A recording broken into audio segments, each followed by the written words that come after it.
Well, good afternoon, good evening, good morning, and welcome in everyone to another episode of the Buddhist Biohacker. It's wonderful to be back. I've had a little bit of time off the show the last week or so. I feel like it's been forever, but it's probably been like 6 days or something, but it feels like a long time. So welcome back, and welcome to everybody who's joining in the live. Please share where you're from and how you're feeling today in the comments. As always, I am your host, Lisa Gunshore, and I am very excited to have Satyam with us today. It's been a real treat to have him some extra time in the last month, more than normal, which I love so much, with a really important topic that I'm excited to talk about today. So welcome back, Satyam. Great to be back with you, Lisa. Thanks so much for making a special time for this gathering and this topic, which is quite apropos at this point. Yeah, it really is, because there's a lot of layers to this topic. So where do you want to start? You want to start with just giving the context as to, what we're talking about and why, and then we'll dive into it, I think. Sure, I think it's great. Let's go ahead. So everybody, I think, knows what the Olympics are, and that in 2020, due to the pandemic, the Olympics in Tokyo were delayed a year. And now they're unfolding this year. In the next week or two, I think they begin the Summer Games in Tokyo. That said, since the turn of the millennium, for at least 20 years now, or close to it, there's been talk within the contemporary yoga movement that, hey, let's make yoga an Olympic event. And certain people with certain interests have been really pushing that. And other people they've been somewhat organized, and others have been pushing back on it. And it's kind of steamrolled and gained a little momentum and become an issue. Let's just say that it's become an issue. And in 2012, I wrote a blog post, Top 10 Reasons Why Yoga Should Not Be an Olympic Event. And then 4 years went by, and I kind of reintroduced it, but kept the same 10 points for the 2016 Olympics. And then I kind of forgot about it. It was just sitting there. And I got an email from a journalist. He was a freelance journalist doing an article on yoga and the Olympics. And I looked at it and it looked legit. And he said, hey, I see you've taken a stand on this. I'd like to interview you for my article. And actually, he was doing an article how in this 2021 Olympics, variety of athletes use yoga as cross-training tool, which is fine, right? It's a cross-training. And the NBA does it, NFL people use, all sorts of people use it as all sorts of athletes use yoga as a cross-training. But he said, look, I'd like to do a little insert piece about whether yoga should be an Olympic event.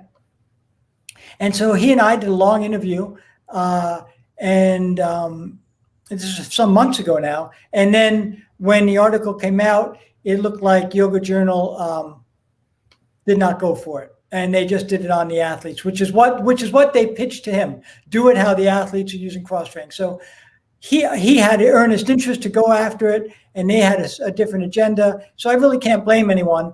But when our work together, when that interview came out to nil set, nothing, I figured, all right, let me call Lisa and see if she'll take up the call.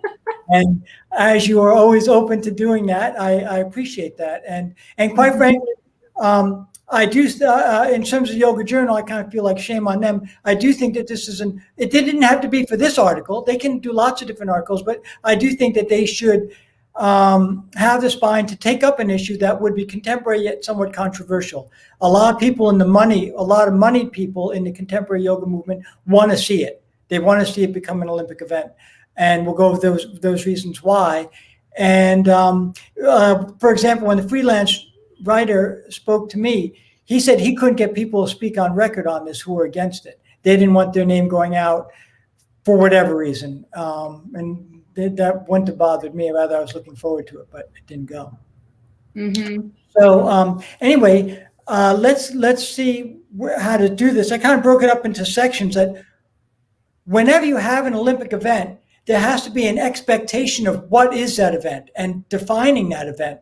For example, if it's a ski jump competition, then everybody knows that what they're looking for is height and distance and composure. Or if it's a swimming event, then it's a particular stroke, and it's very well defined how that stroke should be, and the turns and timing of the distance. And no one will sit back and say, "Hey, that wasn't a ski jump."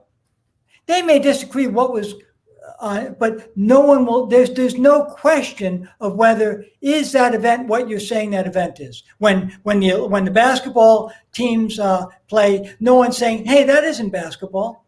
No, it's agreed on. That is basketball. So the events are always based on an agreed on definition of what the event is. Right. And so then when it comes to yoga, that doesn't hold. Yeah.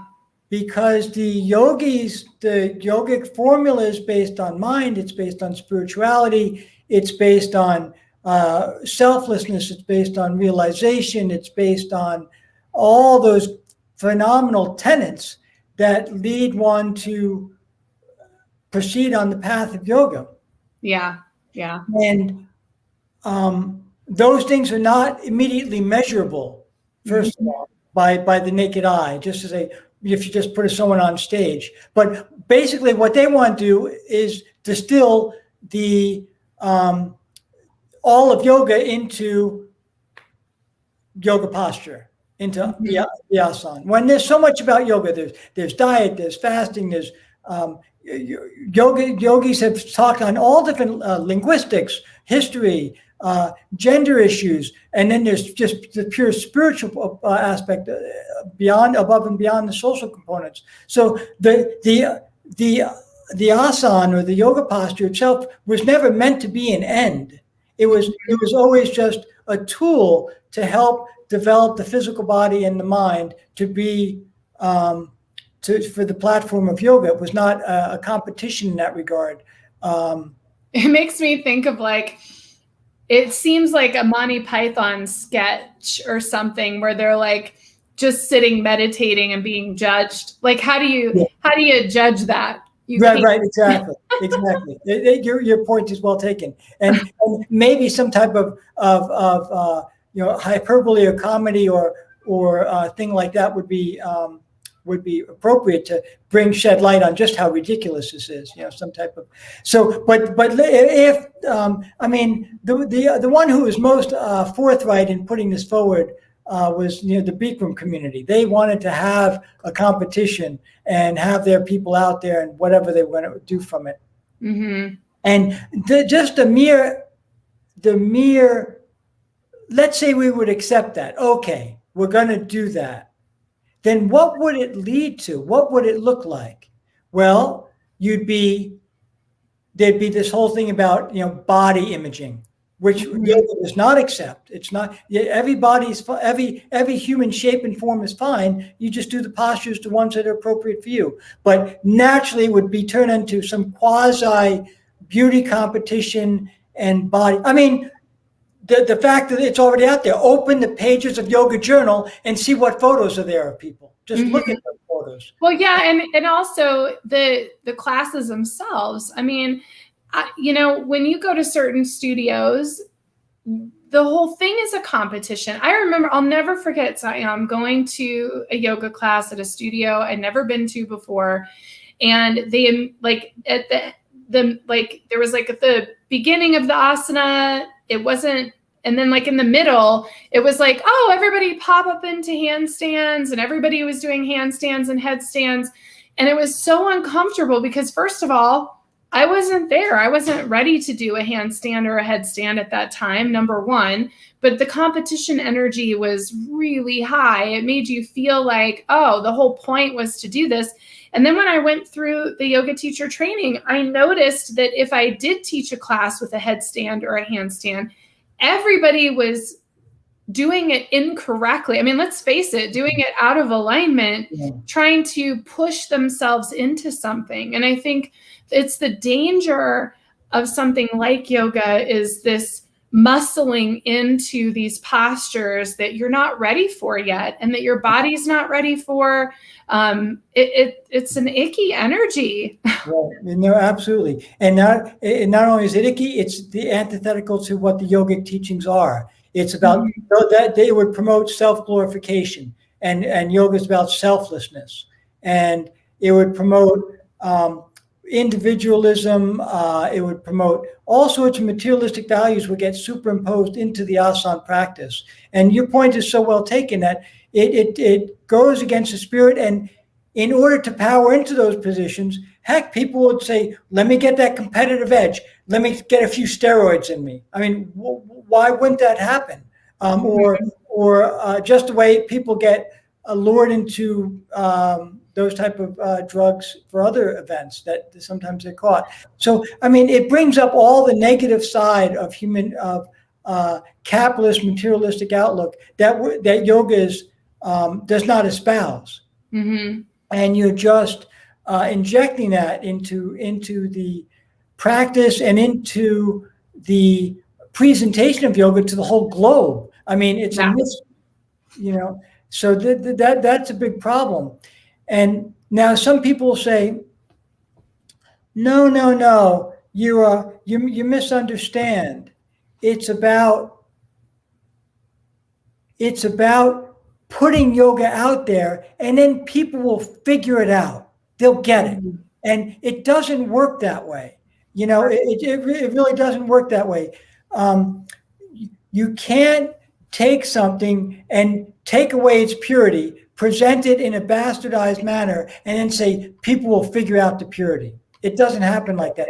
Make a kindergartner and teach them the alphabet in the wrong way, and then see what kind of harm that does and how quickly they're able to figure it out. It's a wrong teaching. You have to undo that teaching. There's a thing in yoga that, or there's a teaching about two guys go to a guitar teacher, and I think I may have been told this on this podcast another time, that one person, the teacher says to the two prospective students, he says to one, "Have you taken lessons before?" He said, "No." He said, "Okay, then for you it's $10 an hour." And then he says to the other person, "Have you taken lessons before?" He said, "Yes." He said, "For you, it's $15 an hour." And the guy said, "Hey, I've taken lessons. How come it's more for me?" He's like, "Well, first I have to undo all your bad habits that you've learned. That I'm not starting with a clean slate." So the idea is that if we impose or we project a false or misconceived notion of yoga to the whole globe, then when you want to teach them the right thing, you have to undo that negative thing that's been imposed. And that's not a joke, because it's already been set in the mind. That was the first thing they learned, and it's not easy to undo that. Yeah. So it does. So they can't make the claim that this is the way to put forth the teachings of yoga. Mm-hmm. Then there are other people who say, no, but it'll become popular, which is similar. It's a similar type of edge. But that also doesn't work. We're not after popularity. We're after a certain integrity it's a discipline after all. And that discipline has to be maintained. And then whoever comes or doesn't come, that's fine. But at least the discipline's maintained. So when people earnestly want to learn it, it's there for the learning. But for instance, let's say someone's a study hall proctor, and the principal's been asking him, "How many people are coming to your study hall each week?" And the guy says, "Well, I had 3, and then 2, and then 3, and 2. And the guy's like, this is no good. I'm only getting 2 or 3 people. How about if I put a little dance music during the study hall and advertise, dance music? And then he starts getting 8. He says, how about if we serve maybe a couple cocktails during the study hall and do that? And next thing you know, it goes, and maybe some cigarettes. And it antes up each week until you got a full-blown rock and roll party, or whatever you want to call it. And you've got all these negative elements involved. Those people who want to do the study hall can't do the study hall, leave. And then you've got this mass of people who are coming for this party. And it's called study hall still, but there's no study hall there. You can't find study hall. And so that's what yoga and the Olympics would tread that path, that in order to make something popular, make it what it isn't, attract everybody, and then you're left with only a shell and not the essence of what you were seemingly trying to espouse in the first place. Mm-hmm. And we see that all the time. I was going to say it's already there. Yeah, it's already there. Olympics to make that happen. It's already happened. Yeah, it has happened. Like for example, I mean, people in their good spirit and sometimes ignorance or naivete, whatever. I see this all over the place. Yoga with wine, and it's like, okay, yoga with wine. Well, okay, what? Let's say if you want to. If the two should not be brought together at the same time, or because the intoxication, and people can say, well, it's only a little bit, but the point is that yogis don't drink wine, and or they don't use intoxicants in that way. So if the two have to be separated. It can't be done. The yoga teacher cannot be promoting the use of alcohol and as an allurement, hey, do the class and you get a free wine at the vineyard or a free beer, a free chug. Then it doesn't. It's a bad look. First of all, you're promoting something that's addictive, something that degenerates the mind, and I know people like to say, oh no, don't be such a purist, but no, we have to stand up for it. I'm not saying you can't drink wine. Just don't do it in the name of yoga, at least that much, right? Yeah. Just like if you want to go out with, let's say you're in a space where where prostitution's legal. Okay, you want to go out to the prostitution? Okay, do it. But if you're a married man, at least have a little bit of integrity. Don't go around saying, yeah, I'm married. We go to prostitute hall every Friday. That doesn't work. So the same here, this doesn't work. If someone wants to drink, say, hey, I'm taking a break from my yoga practice. I'm doing something against the teachings, or it cannot be done in the name of yoga. Beyond that, people are free to do whatever they want. The society's open, but just don't do it in the name of yoga. And so this idea of using vice or using the argument to popularity in order to promote something actually only serves to undermine it. It does not serve to promote the cause that you want. So that's a key element there. And then of course there's the king himself, Bikram himself. He came to the U.S. as a self-promoted champion of yoga with photos of the trophies that he won. So you can say that, okay, it wasn't the Olympics, but it was an Olympic type of event that apparently he won, or he says he won. And then what do you have? Well, you have someone who has sexual misconduct. You have someone who has tax evasion, who has gone against the bond, the code of marriage, who has gone against so many codes that he's now got to be in hiding, and he's under all different types of arrest warrants. So it becomes we don't need to experiment with. We see what the champion was and what quality of individual they were, and that doesn't have anything to do with the tenets of yoga. Well, and it's that ego, right? Like the whole point. And we've got a couple good questions here. First off, Jackie is asking, and I love your question, why isn't it good to have wine with yoga? Is that a silly question? And Jackie, what I want to say about it is, this is why I think, Satyam, you and I are so passionate about what we're talking about today, because it seems like it's not a big deal, but it's the fact that there are hundreds of thousands of yoga studios in the United States, and they're not teaching yoga, they're teaching the asana. And the asana is a physical movement, and it has a lot of benefits, and it's part, but just like you said, Satyam, it's not the end.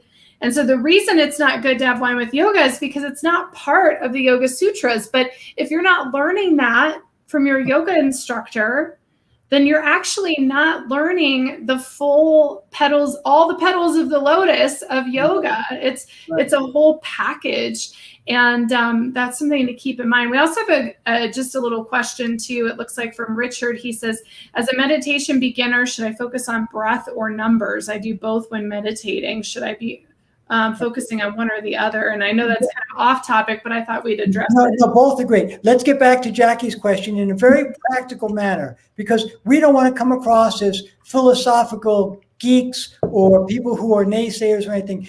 So Jackie, here's the point. Yoga is about liberation. It's about freedom of mind. If someone is smoking cigarettes, they may think that they're free, but they're not free. They're addicted to a vice. They're not free not to smoke. Their mind is actually in bondage. I mean, materialism, they're free. Okay, I can smoke if I want to, but their mind is actually in bondage. And alcohol is also addictive. The person it's a disease. Alcoholism is a disease. It binds the mind. The mind is no longer free. It's become linked to something that's an addictive thing. Then there's also the fact that it becomes, it's also an intoxicant. And that means as soon as you start to take that alcohol, the subtle mind will shut down. And the mind will run towards external physicality. If someone drinks, they may start to eat things that they would not normally eat. They lose their composure and discipline. They might start to snack on things that they would normally think of unhealthy. They may start to engage in sexual activity that they would not normally. I mean, beer goggling. When I was in college, there was a big thing. Hey, no beer goggling. People were doing it, whatever you want to call it. But one gets attracted to external physicality, and the mind loses its ability to control the indriyas, the motor and sensory organs. So people start doing things they would not do if they were in a proper frame of mind. And people say, well, one glass needs to another. And the yogic point is that there should be strict discipline. But the meditative mind, the desire to do meditation, will shut down. The mind will not like to go inside.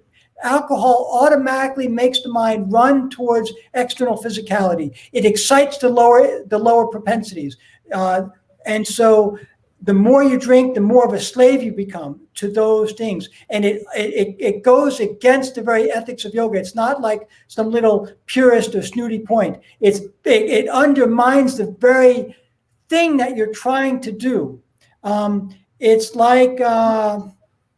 it just weakens. It weakens. What we have in yoga is our mind. That's what we have. And to intoxicate it is to undermine it. It's like going into a car race and taking knives and plugging out all the air of your tires. You won't be in the race. And same with here. So it's similar to like eating chocolate cake while you're running on a treadmill. Like you just don't. You don't fill up with things that you're ultimately trying to clear out. Yeah. And it's much it's much bigger than the physical component, but I would say it's like that, wouldn't you? I mean, it's like you're taking in something when you're trying to eliminate it at the same time. Right. It will, and it undermines your ability to perform. And so I understand that we live in a society where everything is freely available to us. And as people come onto the path, that they'll find more and more that there's freedom in discipline. And that's really what yoga is about, that you're free of those vices. And it takes a little bit of desire to move on that path, but ultimately, I think you come out with a better quality human being with better habits. And if Jackie, that was Jackie's question. You feel free to pose another question or write me offline. I never tire of talking about this. So and Carrie has a comment which I love, which says any movement therapy should not include competition. Please, thank you both so much. And the other thing is, yogis believe in healthy competition, not competition itself. So the idea is never to defeat anyone, but to do it in a way that encourages others to proceed in the right manner. So I appreciate that comment very much.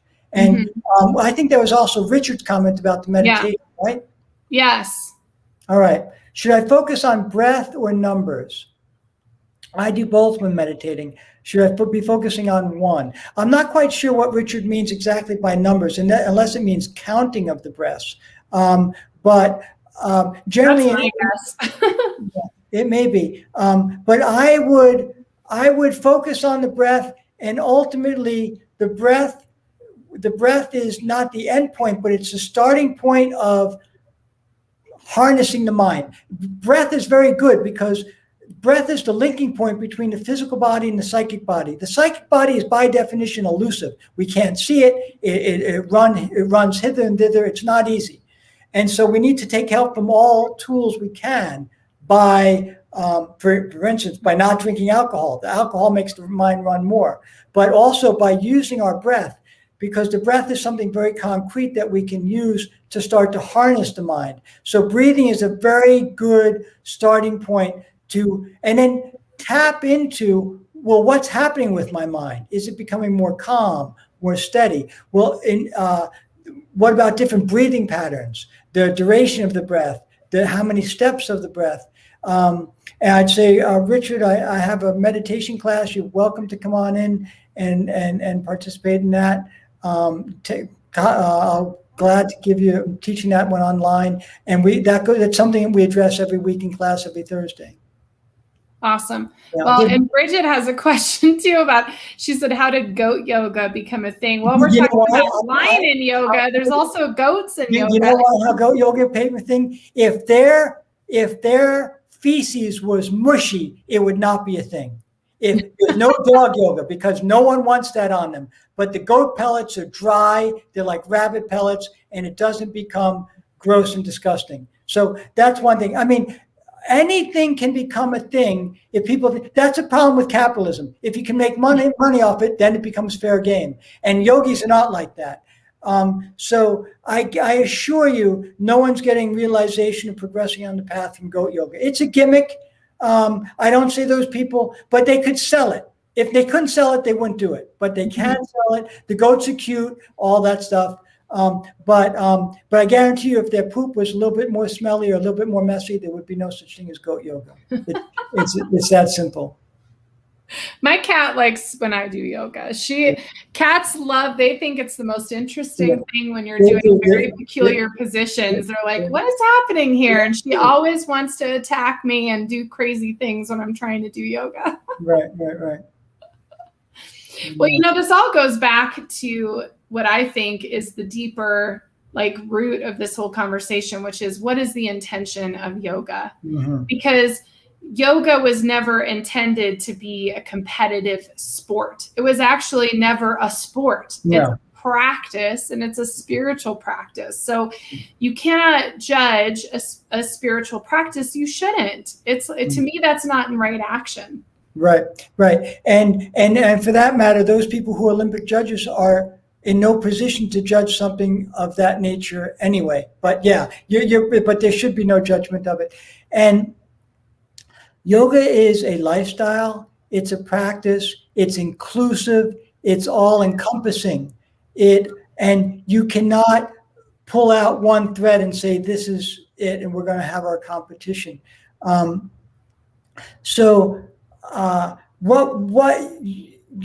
we want to encourage is refinement, is encouraged one and all.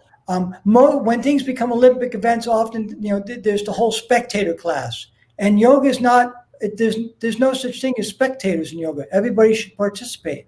What you can do, you practice, and so that it's so far from what the Olympics would have to offer, or how they would want to present it, that it's just it's a non-match. It doesn't work. All the main principles and teachings of yoga are antithetical to being up on a stage with flashing lights and people trying to market this. Market this as the glamour. It doesn't work. I'm not against the Olympics, mind you. All those sports and things that are events for the Olympics, fine. I mean, those are sports. They were designed as competitive events, all those things, and that's fine. But yoga should not be brought into that. Yeah. Agreed. Yeah. I totally agree. And what do you think about, I mean, without getting either of us in trouble, but what do you think about, I mean, I have noticed with the magazine you mentioned, I've noticed the movement towards the kind of the mainstream messaging as far as like the making it this glamorous fitness and moving away from like what it really stands for. And so how do you feel about some of these bigger yoga companies and producers of yoga content and products and all these things, moving it into a space that's taking it really away from what it means, you know? Yeah. And it's a weird thing. I'll also add to that, Satyam, like we have, like you said, the creator of Bikram Yoga, completely corrupt. We have Yogi Bhajan, completely corrupt. Kundalini community, corrupt. I mean, we have all of these things happening within the yoga community. This like, there's a disintegration of the false guru. There's also this buildup of a facade of what it should be to Westerners when and taking it away from what it means. Like, I mean, what are your thoughts about all that? Because that's a lot. Yeah. Yeah. And it's a big topic. That yoga has so many beautiful things to offer. And I think that as people that we do find I don't want people to think that because there is a problem in the yoga movement. There's a but it's people taking it to. It's part of it is mixing with capitalism.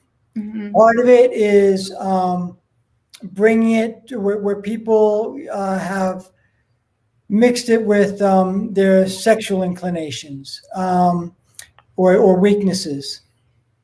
It happens. And what we can do and what we have to do is to maintain the initial pillars of the practice. Where there are people, there's going to be degeneration. And our aim in any field, if you're a plumber and you know someone's putting in bad pipes in someone's houses, you got to call out the plumber. You can't just go on with your life as a plumber and say, well, that's not my deal. Whatever profession, whatever discipline, whatever activities we're engaged in, we have to, it's our duty to maintain the authenticity and integrity of that so that you can protect those people who are not aware about that. Those people who work for the SEC against the stock market, in the stock market, or those people working in the stock market, they have to call out the bad eggs in that. Because the general public is not, they don't have a view of what's going on with that. So it's in any field, this happens where there are people, and the good people in that field must stand up strong. They can't just look the other way and say, well, I got mine. My studio's clean, and too bad for those people who got wrapped up in that bad gig over there down the street with that other studio. That doesn't cut it. So we have to really join forces, not look after our own interests, but maintain the integrity of the practice, and that will be good for everyone. And the best way to do that is to promote the actual teachings of yoga rather than to promote yourself or to promote certain things that you can profit off of. And but that profit gimmick is so. I mean, someone say, hey, do you have a successful studio? Oh, yeah, I have a successful studio. Why do you have success? Well, we got 2,400 students a month. We're 10,000 grand in the black each and every week. We're so forth, so on.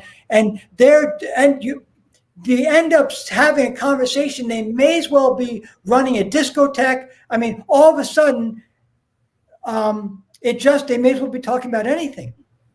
It means any type of, and that's part of the problem with mixing yoga with capitalism, because the bottom line becomes just that, the bottom line, how much are you making? And it's easy to attract people. Offer yoga with wine, you get 120 people coming. Successful event. You undermine yoga. You indoctrinate people into the wrong understanding of yoga. Plus, if there were some good-hearted people who did not drink, and then you got them involved in drinking because they came to that event, then shame on you. You took a pure person and or you instilled a vice into someone who did not have that vice. It's hard enough in this world to go on and not be attracted to all the neon signs all over the place. But if the yoga industry is going to do that, then, how are people ever going to get success? Ultimately, we need to come clean on this. And so we have to maintain the integrity of yoga so that people get the right conception of what it is. And for those people who have earnest desire, it's out there for them. And it's not just like, yoga in a can or yoga in a bottle or yoga for a profit. So it's a massive issue. It's a massive issue because there's no ends to what people do to try and make money or to try to satisfy their own desires. Well, and that's profound too, what you're saying about, how do you define success? Are you defining it through capitalism, or are you defining it through the experience of your community and your students? April, I love you. And April's got some great comments. Satyam, she said, I've found, especially in the past 5 years, there's a polarization between the glamorization and fashion of it and the healing power of the yoga, the union of self. And she goes on to say, it's interesting how it seems to be asking those of us in the community to make a choice. It's almost like there needs to be two different names now. There are no longer similarities. Right. Yeah. No, it has been. I mean, I have to agree with her on that it has been multiplying, and partly because yoga's become more popular and there's a competition to get more students, right? Mm-hmm. And so there's no end to what people will do to get students. And it's what you just said, like what becomes the definition of success. And it has become more polarized. And this is not a new thing. This has happened over time. In someone introduces something, and then it becomes bastardized, and then what it becomes is no longer indicative of what the name is. And yoga means union, and actually, and it means union of unit self with cosmic self, with unit mind and cosmic mind. It's purely psycho-spiritual, and that is what it's about. That, and the problem is you can't sell that. No one can sell that. Even great teachers, everyone has to do it. I mean, you can guide people along at the beginning, but ultimately people have to pick up the baton on their own, right? That's the whole thing. There's no shortcut in yoga. That if someone's telling you a shortcut, then you're off the path.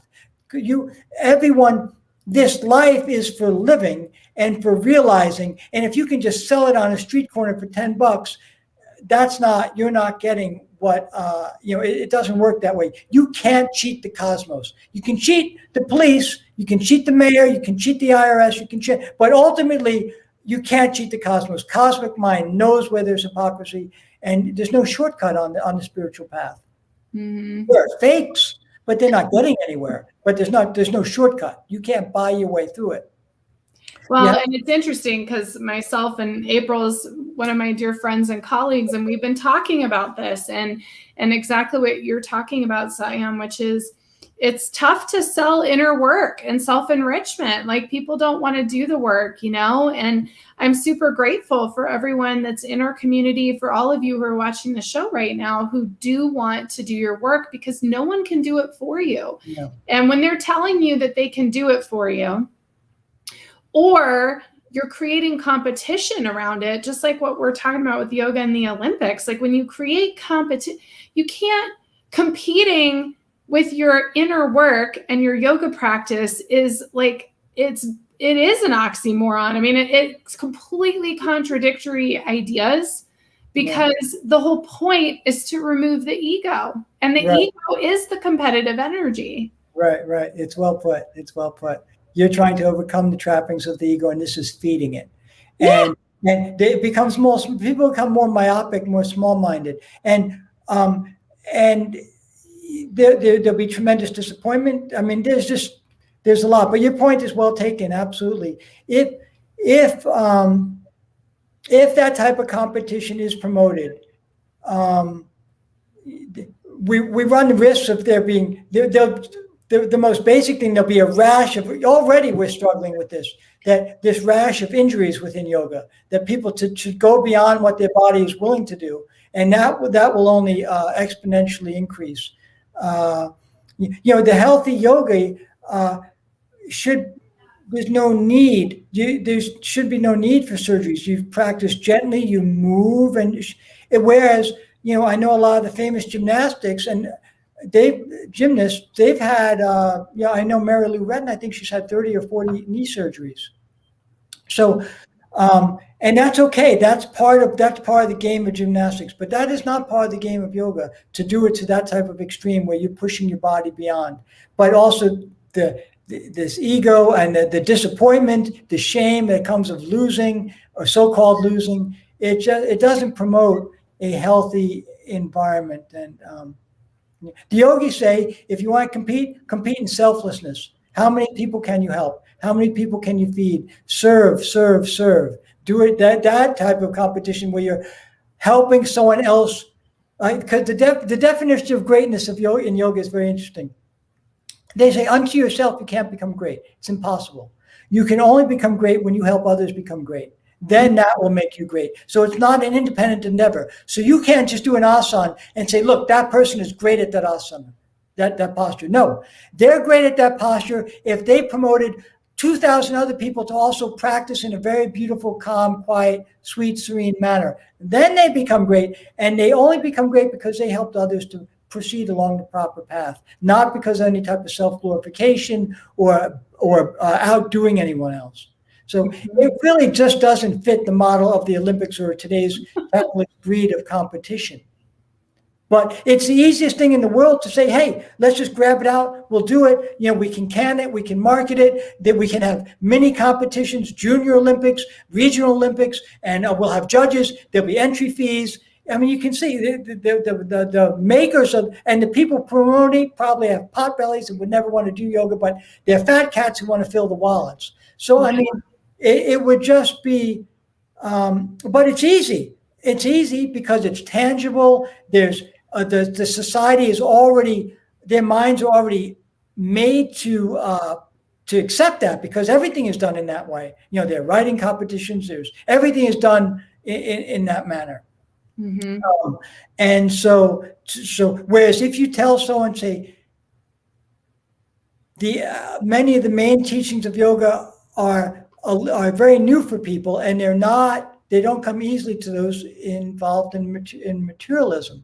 It's a new way of thinking, a new way of doing, but the outcome is better. But yeah, they can it, they can sell it, and it's easy.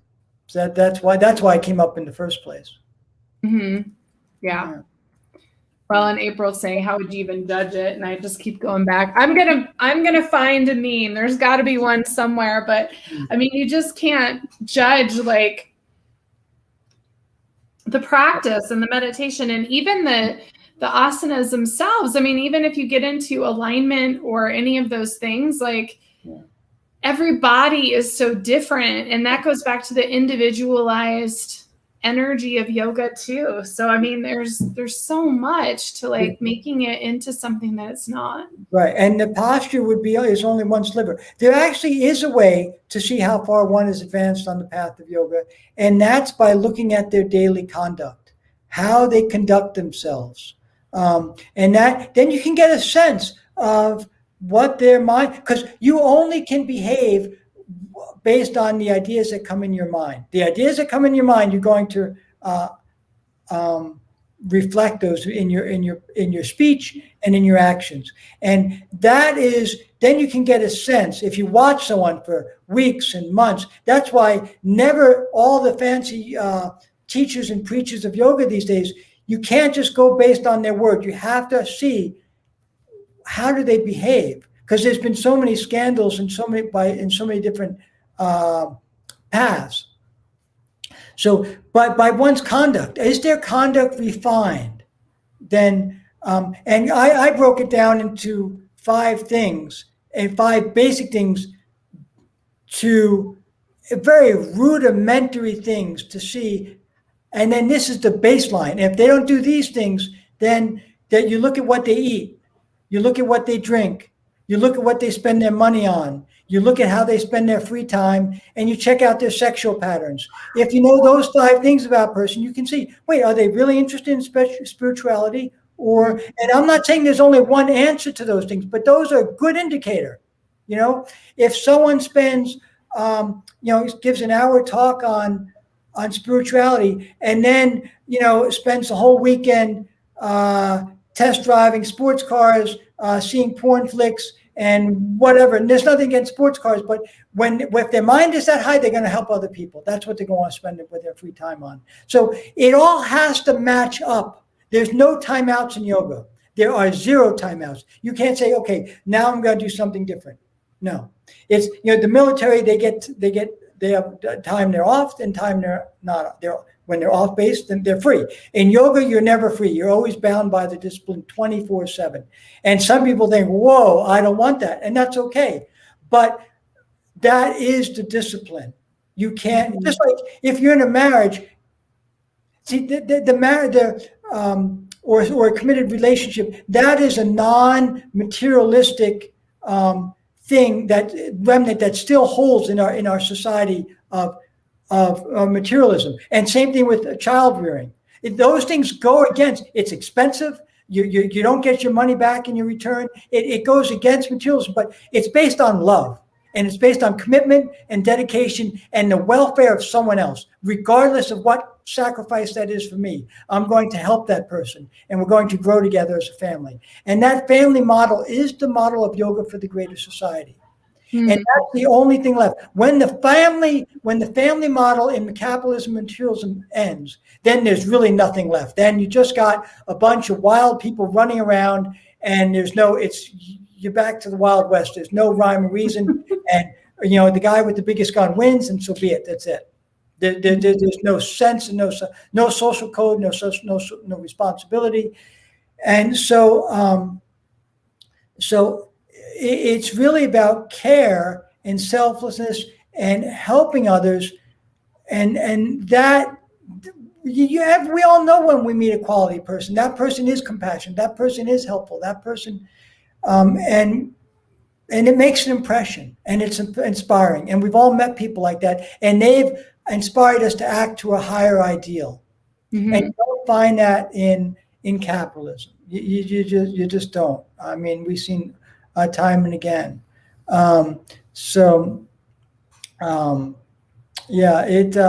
It's a fine line, but it's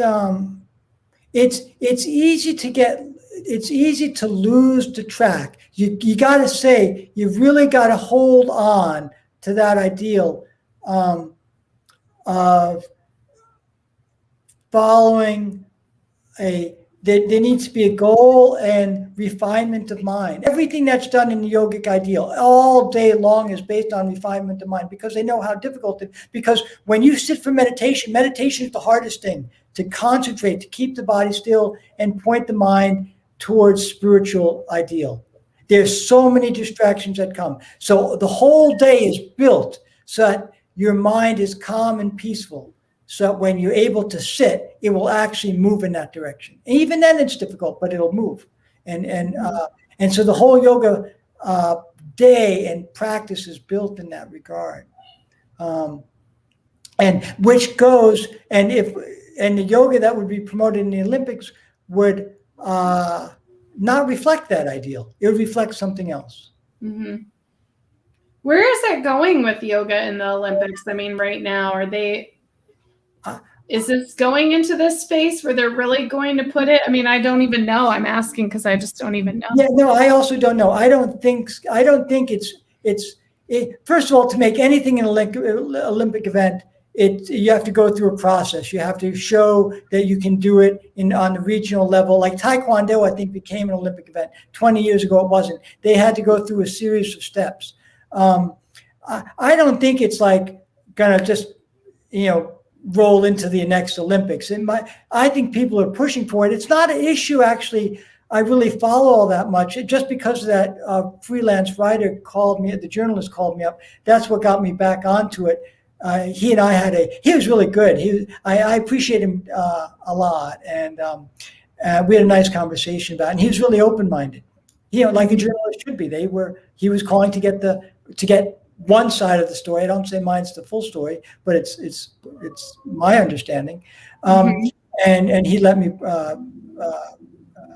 he was curious what that was, what that was. So no, I don't know where it is, but I don't think it's like imminently close. Or I think we'll know if it's going. That if it's starting to gain a little momentum. I haven't seen much about it. Yeah. Well, it'll be interesting to see what happens over time, and hopefully the intention behind yoga can be restored, especially in the West, where it was never really understood, probably ever in a real way. But I feel like, it for me, like I said, it just goes back to the intention. Like, why are you practicing yoga? Yeah.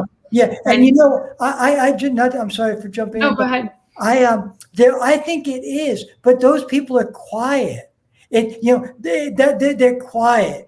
And there are pockets. So in every country of the world, I think you can find sincere practitioners, sincere seekers who their heart just melts for it, and they yearn for it, and they sacrifice all sorts of things in the physical sphere and the materialistic sphere and financial sphere to pursue their practice in a nice way. And I think that most people who come to class, I mean, the masses of people, they come to class not to profit off of yoga. They come to class to refine themselves, whatever degree they think. So most people, it's like 95% of the people in the world are good people, and a few people spoil it and make things look like everything's really bad. But most of the people on the planet are good, hardworking, honest, kind, compassionate people trying to get by and being good friends and being good spouses and all that stuff. And so, and most of the people come to yoga practice. Most people come with the idea,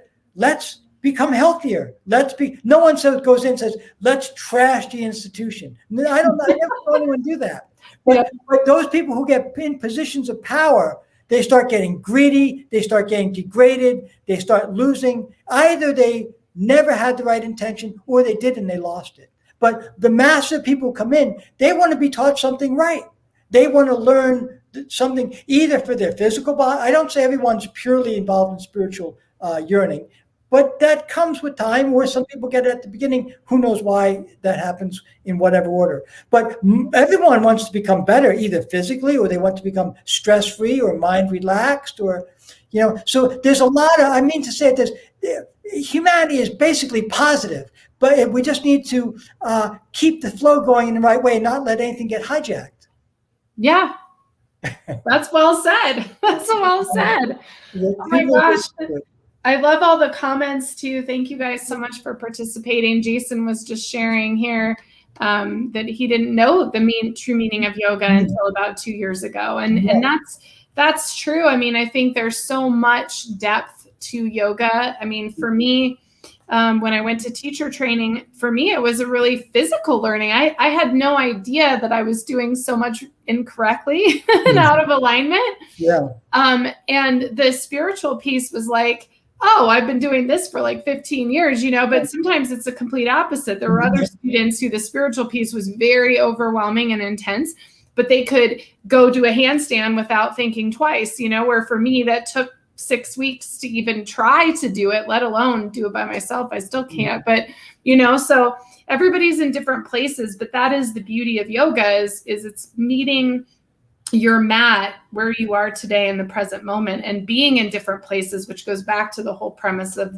today's topic anyways, which is how can you judge a sport that really is based on your spiritual practice and where you're at right now? It doesn't mean no one's going to be equal or the same, because we're not. Right, exactly. And one thing here, because every people are practicing yoga poses, and we have to remember the reason why there's so many yoga poses is because there's overlap, so that if someone can't do one pose, they can do another pose that gives the same or similar effect. It's not like we have to do the advanced pose and then we get the benefit. Even the simple side bend. So no one should think that they have to do a side bend balancing on their fingertips or something. But if you stand on your feet and bend your body, you got the benefit. It's a glandular exercise. The goal is to exercise the glands. So simple poses are sometimes the best poses. And there's a lot of poses. So if you can't do it this way, then you do it another way. I just want to take out that thing that advanced yoga means doing these things that are body contortion. That's also a misconception. Oh my God. Well, that's a whole other topic we should put on the list for 2022 is if there should be such a thing as advanced yoga or levels of yoga, because I have been very turned off by the level, level 2, 3, 4, advanced level, intermediate, like at yoga studios, because I think, well, what does that really mean? And are you advanced physically? Are you advanced spiritually? Like, what does that mean? I mean, that's like a whole other. Yeah. And it also feeds people ego. They may have come in a little bit less ego, and as they became more advanced, they became more egotistical because we became advanced. So I mean, it doesn't work too well. We should, but the idea is, because we constantly trying to qualify yoga in parameters that we've learned all our life in materialism. And it's just a no-go. It's a non-starter, and we need to just sit back and rethink and be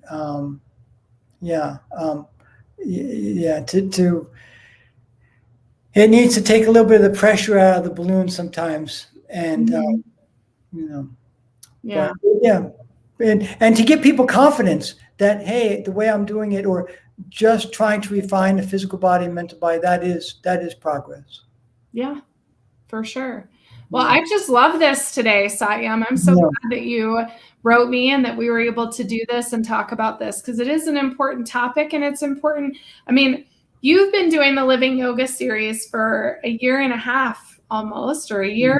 Right. And we have so many episodes with Satyam teaching us so many good things. And I feel like we're still just scratching the surface, because yoga is complex. Like the concepts are complex and yet very simple at the same time. And, I appreciate so much what you're bringing to this show and to our community, Satyam, and to my life, because it's so rich and worth talking about what yoga really is, and what are we really doing with it? What does it really mean? I mean, everything we've talked about for the last year has been so profound and important.